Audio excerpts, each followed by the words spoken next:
नमस्कार.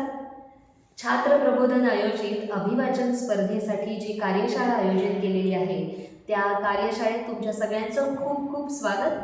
गद्य अभिवाचन कसं करावं यासाठी आज आपण काही गोष्टी समजून घेणार आहोत. तर सुरू करूयात आपल्या कार्यशाळेला.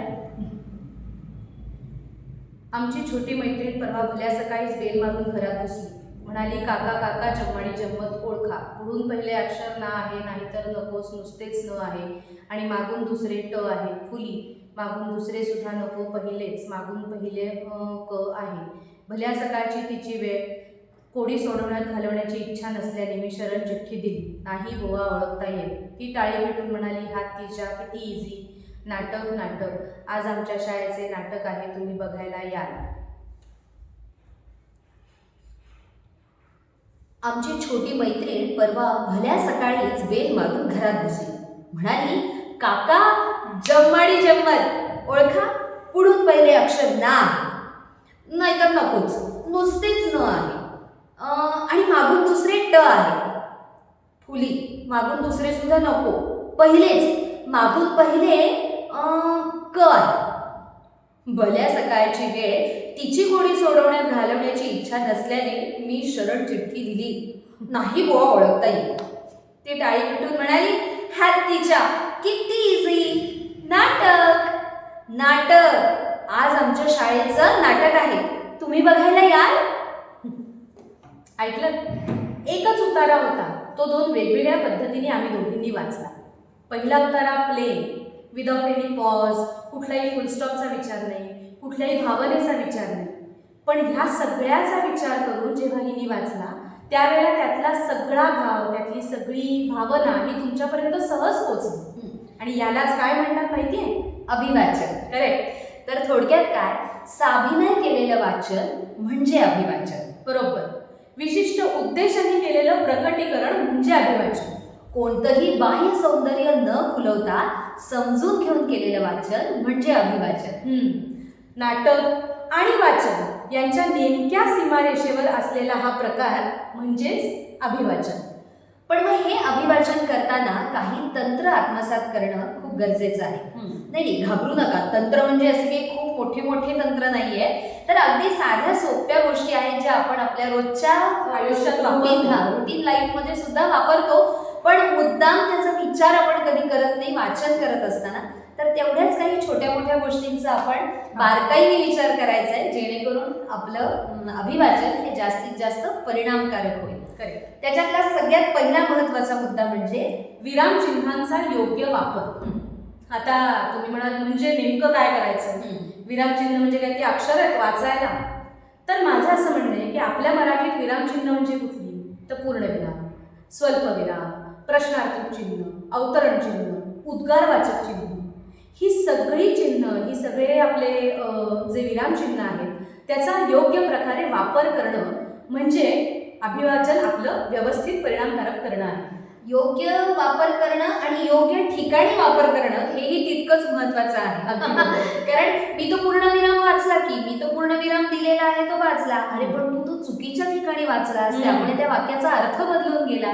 तर असं न करता योग्य ठिकाणी विरामचिन्ह वाचणं आणि योग्य वाचणं हेही तितकंच महत्त्वाचं आहे. त्यामुळे वाचलेलं जे आहे आपण त्याचा अर्थ काय जो योग्य पद्धतीने लोकांपर्यंत पोचायला पाहिजे तो पोचतो. नाहीतर कधी कधी काही गमती जमती पण होतात. त्यातली गंमत आता वैरी तुम्हाला सांगेल की विरामचिन्हांचा चुकीच्या ठिकाणी उपयोग झाला तर त्याचा अर्थ कसा बदलू शकतो.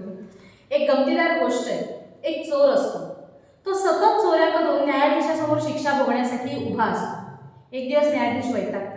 ते त्याला म्हणतात, अरे काय आहे, किती वेळा तुला सांगायचं, सारखी चोरी करून तू माझ्यासमोर येऊन उभा राहतोस. ते काही नाही, आता तुला एक शपथ घ्यावी लागेल. तू मला कागदावर लिहून दे, मी चोरी करणार नाही, केली तर मला फाशीची शिक्षा द्या. चोर लिहून देतो आणि परत 8 दिवसांनी दत्त म्हणून न्यायाधीशांसमोर हजर. न्यायाधीश डोक्याला हात मारतात आणि ते म्हणतात, अरे काय, तू लिहून दिलं होतंस ना? चोर हसतो आणि म्हणतो, तो कागद तुम्ही बघितलात का न्यायाधीश महाराज? लगेच कागद आणला जातो, न्यायाधीशांसमोर प्रस्तुत केला जातो. न्यायाधीश कागद वाचतात आणि मग ते म्हणतात, हे काय, इथे लिहिलेलंच आहे. तर चोर म्हणतो, नाही न्यायाधीश महाराज, तुम्ही चूक करताय. त्या कागदावर पूर्णविराम कुठे लिहिलाय बघा. त्याच्यामध्ये पूर्णविराम कसा लिहिला होता माहितीये? मी चोरी करणार नाही, केली तर मला फाशीची शिक्षा द्या. म्हणजे केवळ पूर्णविरामाची जागा बदलली म्हणून त्याचा अख्खा अर्थच बदलून गेला. आता काही मी वाक्य सांगते, त्यातली विरामचिन्ह तुम्हाला ओळखता येतात ते बघा. मानसीताई अर्थात सांगेलच, पण तुम्हीही स्वतः एक्सरसाइज करा. मी वाक्य सांगितल्यानंतर विरामचिन्ह तुम्हाला कळली का? अय्या किती सुंदर आहे हे. उद्गारवाचक चिन्ह. बरोबर. तुला एवढा उशीर का झाला? प्रश्नार्थक. मी तिला म्हणाले होते की मी लवकर येईन, पण नाही जमलं मला. स्वल्पविराम होता ना? बरोबर. मी तुला ते करू देणार नाही. पूर्णविराम. वाक्य संपलं, बातम्या संपल्या. तर अशा अर्थाने आपण प्रत्येक विरामचिन्ह जर योग्य पद्धतीने वाचलं तर ते ऐकायला पण खूप छान वाटतं. जसं मयुरीताईंनी सुरुवातीला ते जे प्लेन वाचलं तेव्हा आपल्याला काही कळतच नव्हतं, कोण वाचतंय, काय वाचतंय, कोण कोणाशी बोलतंय, नेमकं काही कळत नव्हतं. त्यामुळे आपल्याला सुद्धा कधी कधी असं वाटतं ना की आई जर आपल्याला काही विचारायला आली किंवा आज तुझ्या आवडीची भाजी करू असं विचारल्यानंतर आपल्याला छान वाटतं. आईने जर विचारलं असं की आज तुला कुठली भाजी खायची आहे, त्याप्रमाणे मी भाजी करणार आहे आणि तू पोळी भाजी खाणार आहेस का, अशा पद्धतीने जर आई बोलायला आली तर आपण म्हणते आई अगं काय किती बोर करतेस, असं का बोलतेस तू.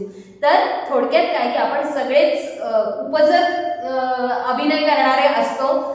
घरी सुद्धा आपण अशाच पद्धतीने बोलत असतो, पण जेव्हा प्रत्यक्ष नाटक करण्याची वेळ येते किंवा अभिवाचन करण्याची वेळ येते तेव्हा आपण म्हणतो अरे बापरे आता मला अभिनय करायचा आहे. तर असं काही नाही आहे. रोजच्या आयुष्यात सुद्धा आपण या सगळ्या एक्सप्रेशन्स वापरत असतो, सगळी विरामचिन्ह वापरत असतो, पण ती फक्त जाणीवपूर्वक वाचनात वापरायची, हे तंत्र वापरायचं. तर हे होतं आपलं पहिलं तंत्र, विरामचिन्हांचा योग्य वापर.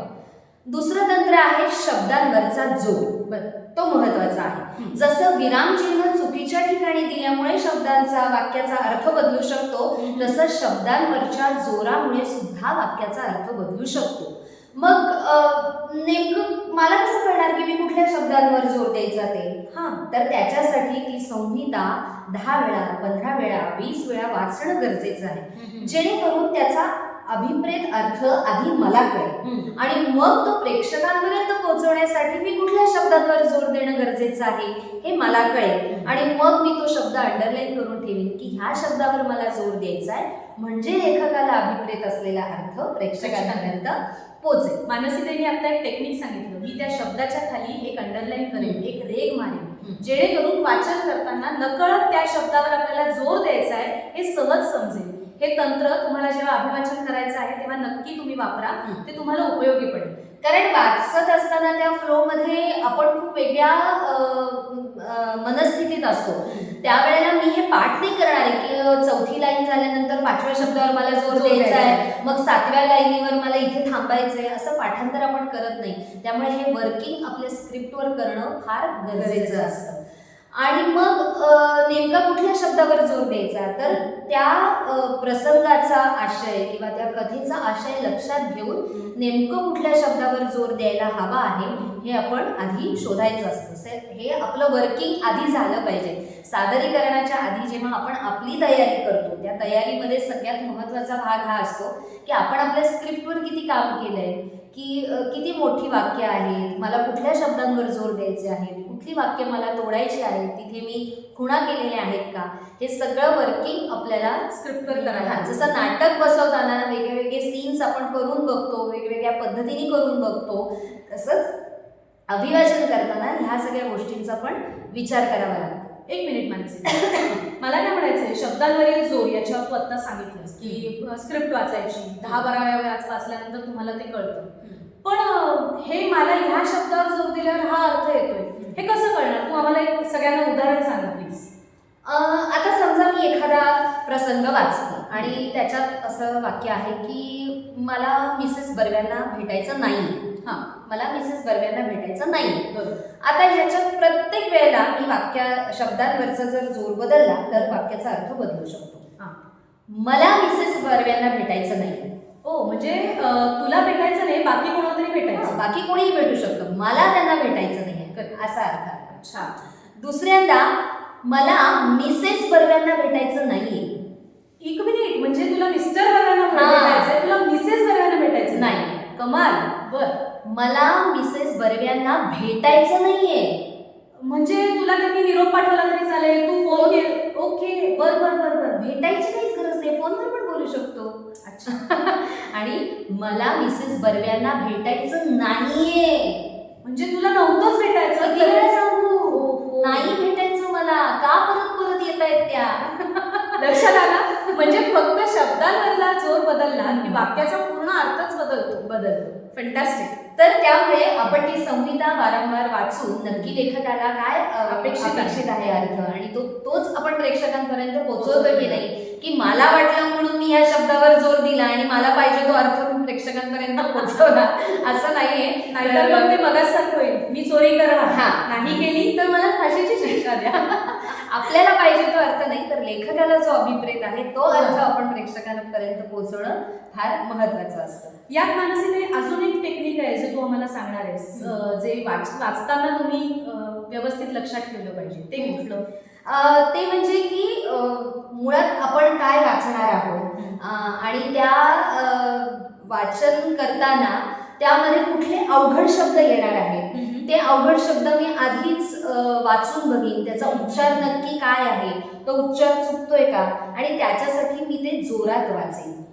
आपण आपल्याला मिळालेली संहिता मनातल्या मनात न वाचता, कारण बरेच वेळेला मनात आपण छान वाचतो, जसं आपण गाणारा म्हणतो की बाथरूम सिंगर कायमच छान गातो, मी माझ्या बाथरूम मध्ये उत्तम गाते, पण प्रेक्षकांसमोर गाताना माझा सूर जातोय, माझा ताल जातोय, या गोष्टी आपल्या लक्षात येत नाही. तसंच वाचन करत असताना आपणच आपले पहिले दिग्दर्शक असतो. आपण आपली संहिता जर जोर जोरात वाचली तर आपल्याला कळतं की आपले कुठले शब्दोच्चार चुकतायत, कुठले उच्चार स्पष्ट येत नाहीये, कुठल्या प्रसंगाला आपण कसा आवाज वापरतोय. म्हणजे एखादा, आता हे तू पुढचा मुद्दा सांगशीलच की आवाजातला चढ उतार किंवा आवाजातले बदल काय असतात, तर मगाशी सांगितलेल्या मुद्द्यांमध्ये जसं तुम्ही शब्दांवर कुठल्या जोर देणार आहात, तुम्ही तो शब्द अधोरेखित करणं गरजेचं आहे, तसंच एखादा अवघड शब्द 10 वेळा वाचून पुन्हा पुन्हा सराव करणं, की जेणेकरून प्रत्यक्ष संहिता वाचन करताना तो शब्द आला तर मी अडखळणार नाही, गडबडणार नाही, या गोष्टींची काळजी घेणं फार महत्वाचं आहे. आणि तिसरा महत्वाचा मुद्दा म्हणजे आवाजातील बदल. हा खूप महत्वाचा मुद्दा आहे. नुसतंच खणखणीत वाचणं, स्पष्ट वाचणं, मोठ्या आवाजात वाचणं हे गरजेचं आहेच, पण कथेमध्ये एखादा भयंकर करुण प्रसंग चाललाय, रहस्यमय प्रसंग चाललाय किंवा कुठला तरी भीतीदायक प्रसंग चाललाय, त्यावेळेला तुम्ही उगाच खणखणीत आवाजात वाचून काहीच उपयोग नाहीये. त्या प्रसंगाची गंमतच निघून जाईल आणि लोकांपर्यंत तो प्रसंग पोहोचणारच नाही. त्यामुळे आपल्याला मुळात अभिवाचनामध्ये काय करायचं आहे, तर आपल्या आवाजाचा योग्य वापर करून तो प्रसंग प्रेक्षकांच्या डोळ्यासमोर उभा राहील, हा प्रयत्न आपण आपल्या वाचनातनं करायचा आहे. त्यामुळे कथेच्या गरजेप्रमाणे, व्यक्तिरेखेच्या गरजेप्रमाणे आपण आपल्या आवाजातला बदल करणं गरजेचं असतं. बरोबर, आवाजातून वातावरण निर्मिती करायची असते. त्यामुळे एखादा, आता मला जर असं सांगायचं असेल की एक चिरेबंदी वाडा होता आणि तो वाड्यामध्ये पूर्ण अंधार होता आणि अशी जर काही ती गूढ कथा एखादी पुढे जाणार असेल, तर मी जर एक वाडा होता आणि तिथे खूप मोठा अंधार होता आणि तिथे सगळ्या चिमण्यांचा चिवचिवाट होता आणि मग तिथे एक अंधारी खोली होती आणि मग त्या अंधारी खोलीचा दरवाजा उघडताना कर्र असा आवाज येत होता, काहीच नाही, म्हणजे काही वातावरण निर्मितीच झाली नाही. रहस्यमय कथा, विनोदी वाटायला उगाच मी किती खणखणीत आवाजात बोलले, अरे पण उपयोग नाही, गरजच नव्हती. एक वाडा होता आणि त्या वाड्यात आत शिरल्यानंतर एक अंधारी खोली होती.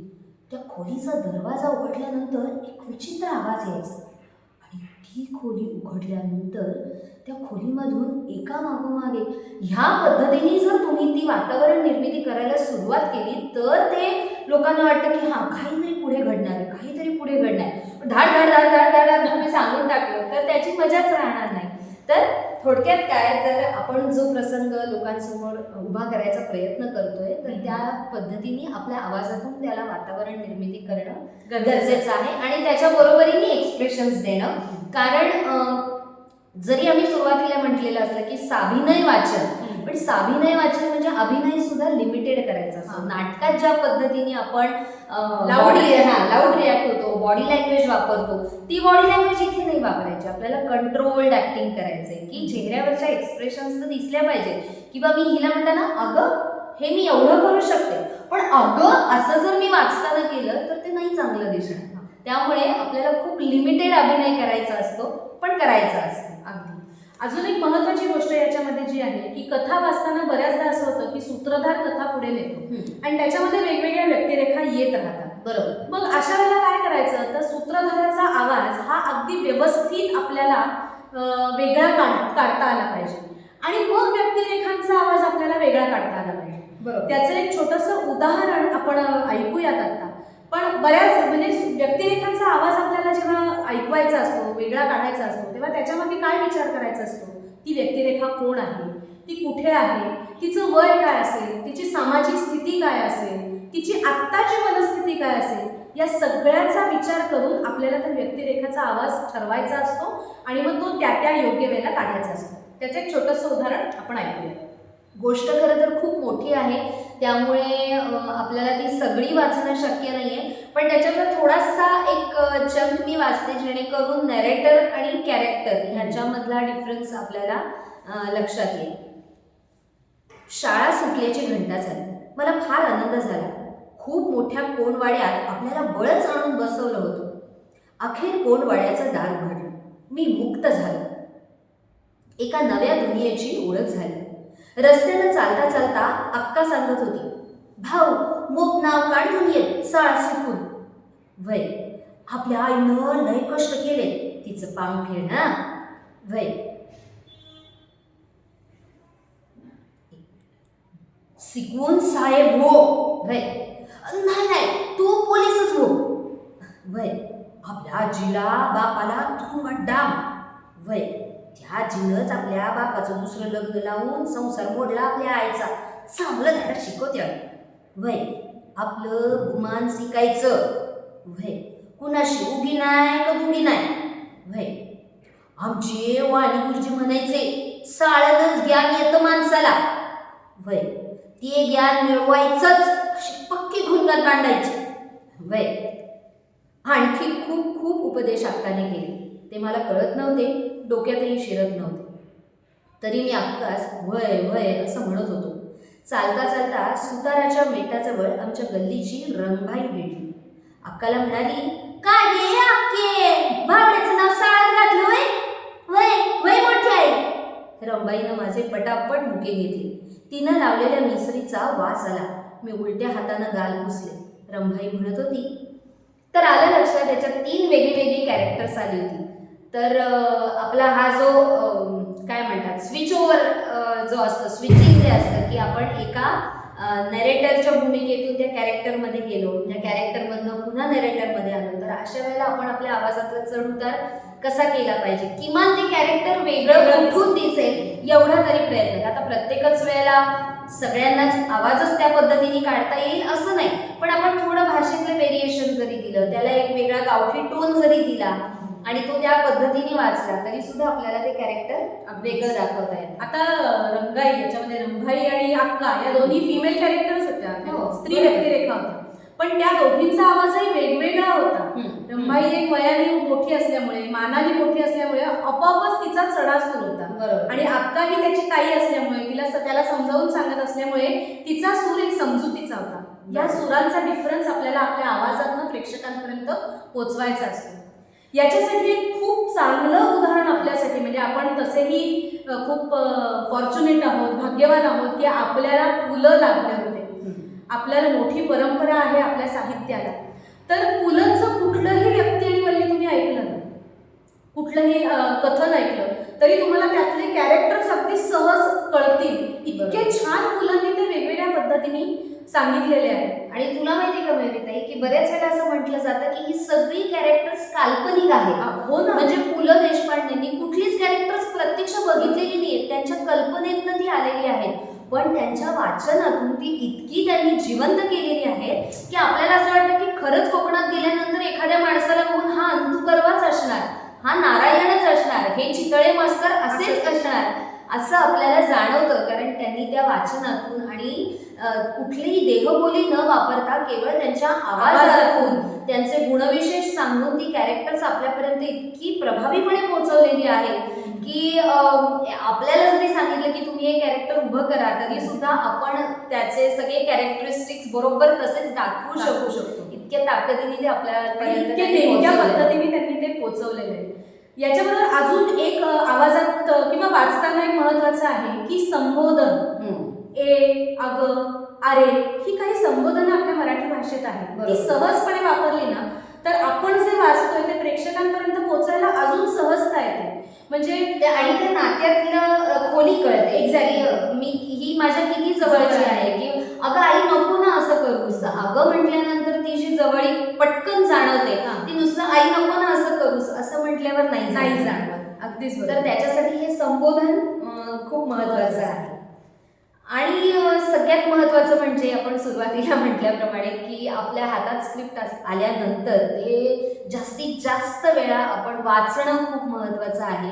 सादरीकरणाच्या आधी किमान 50 वेळा तरी आपलं वाचन झालं पाहिजे, जेणेकरून आपलं त्याच्यावर प्रभुत्व येईल. आणि सगळ्यात महत्त्वाचं म्हणजे जसं मी मगाशी सांगितलं की लाऊड रीडिंग करताना आपल्यालाच आपले शब्द ऐकायला येतात, आपणच आपला दिग्दर्शक असतो. त्याच पद्धतीने आणखीन एक महत्त्वाचं म्हणजे आपण आपला आवाज रेकॉर्ड करून तो ऐकणे, जेणेकरून त्या रेकॉर्डिंगमध्ये आपल्याला जाणवतं की मी कुठे बोललोय, कसा बोललोय, मी शब्दांवर जोर दिला होता का नाही, मी कुठे पॉझेस घेतले होते, मी कुठे पॉझेस घेणं गरजेचं होतं, मला श्वास कमी पडतोय. हां. या सगळ्या गोष्टी आपला आवाज आपण ऐकल्यानंतर आपल्याला सहज लक्षात पण येतात. प्रत्यक्ष ऐकताना ज्या गोष्टी सुटून निसटून जातात सुटून ना, त्या आपल्याला रेकॉर्डिंगमध्ये नीट कळू शकतात. शकतात आणि आपण वारंवार त्याच्यावर अभ्यास करू शकतो. किंवा पहिलं वाचन आणि तिसऱ्यांदा केलेलं रेकॉर्डिंग ह्याच्यामध्ये काय फरक आहे, पहिल्यांदा मी वाचलेलं जे रेकॉर्ड केलं होतं ते आणि मी चौथ्यांदा वाचन केल्यानंतरचं जे रेकॉर्डिंग आहे ह्याच्यामध्ये मलाच किती फरक जाणवतोय हे आपल्याला लक्षात येतं. त्यामुळे आपण आपले दिग्दर्शक असतो. जसं आम्ही सांगतो की नाटक करत असताना कायम आरशात बघून करा, जेणेकरून आपल्याला समोर कळतंय की आपले एक्सप्रेशन्स किती आहेत, कुठे कमी पडतायत, कुठे अजून देणं गरजेचं आहे, कुठे लाऊड होत आहे. तसंच अभिवाचनात सुद्धा तुमचा आवाज तुम्ही स्वतः नीट ऐकला पाहिजे, जेणेकरून तुम्हाला त्यातले प्लस पॉइंट्स आणि मायनस पॉइंट्स कळतील. प्रत्येक आवाजाची बलस्थानं असतात, ती आपली आपण ओळखायची आणि ती योग्य प्रकारे आपल्या अभिवाचनात वापरायची.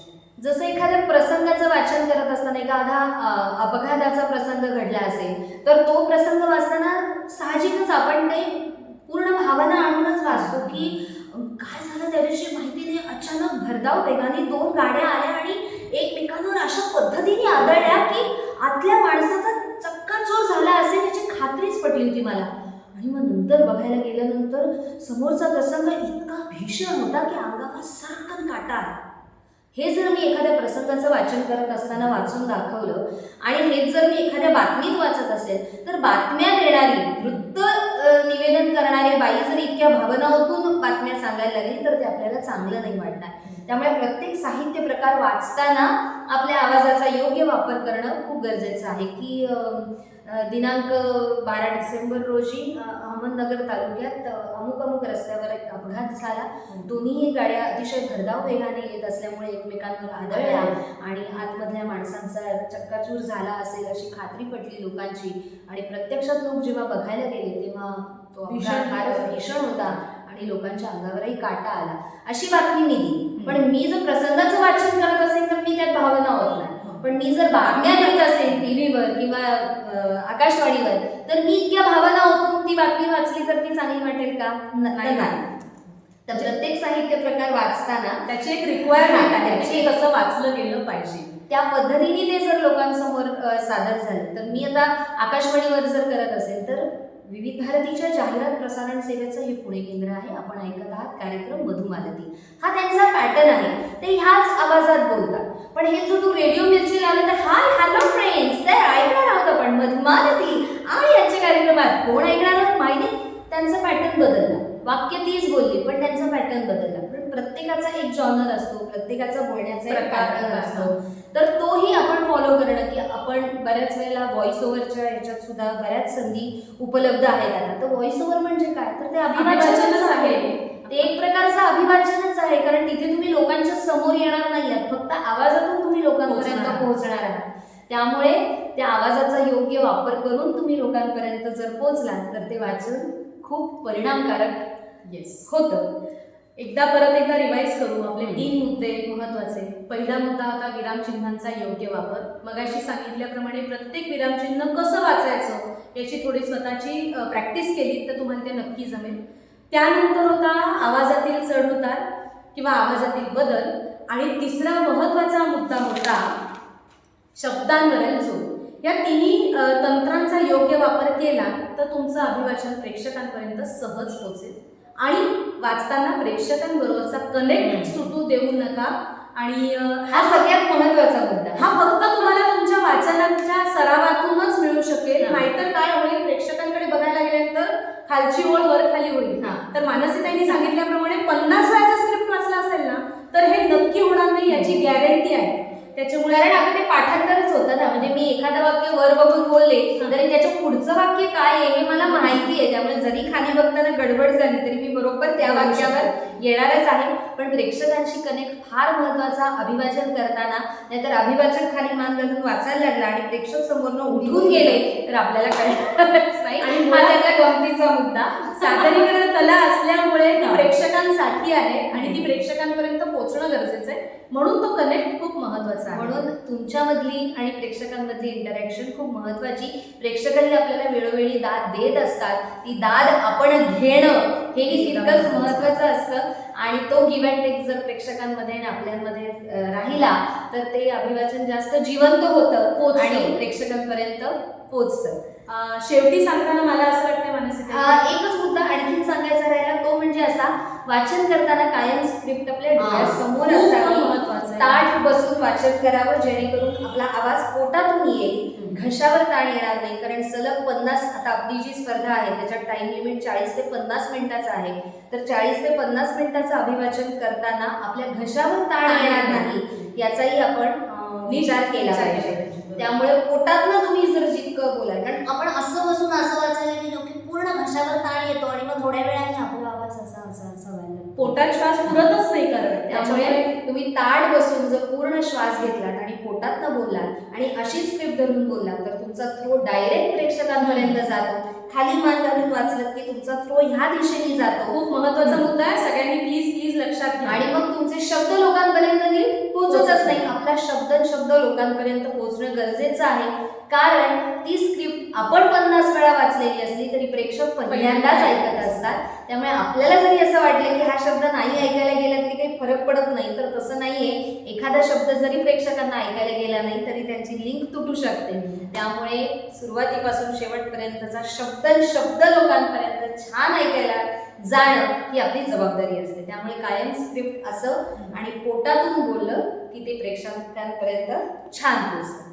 आणि काही उच्चार स्पष्ट होण्यासाठी काही एक्सरसाइजेस असतात ज्याच्यामध्ये आपण हर हे सारखे उच्चार आपले सतत सराव करून आपले स्पष्ट होतात. त्याच्यानंतर बाराखडी आहे, आपली स्तोत्र आहेत, भीमरूपी महारुद्रा, त्याच्यानंतर रामरक्षा आहे. याचा रेग्युलर सराव केल्याने तुमच्या बोलण्यामध्ये अगदी लक्षणीय फरक पडतो आणि तुम्हाला उच्चार स्पष्ट होतात. अगदीच. आणि आणखीन एक नियम म्हणजे पेन्सिल आपल्याकडे जे असतं ती आडवी तोंडात धरायची, दाताखाली. दाताखाली ती आडवी तोंडात धरून वाचायचा, जोरजोरात प्रयत्न करायचा. त्यांनी आपलं प्रोजेक्शन आवाजाचं किंवा शब्दांचं सुधारण्यासाठी खूप मदत होते. मे बी कधी कधी लाळ गळेल, शब्द ऐकायला येणार नाही, आपण विचित्र दिसू, लाजायचं नाही. पण आपल्याला जर फायनल रिझल्ट चांगले हवे असतील तर हे काही एक्सरसाइजेस करणं आपल्याला गरजेचं आहे.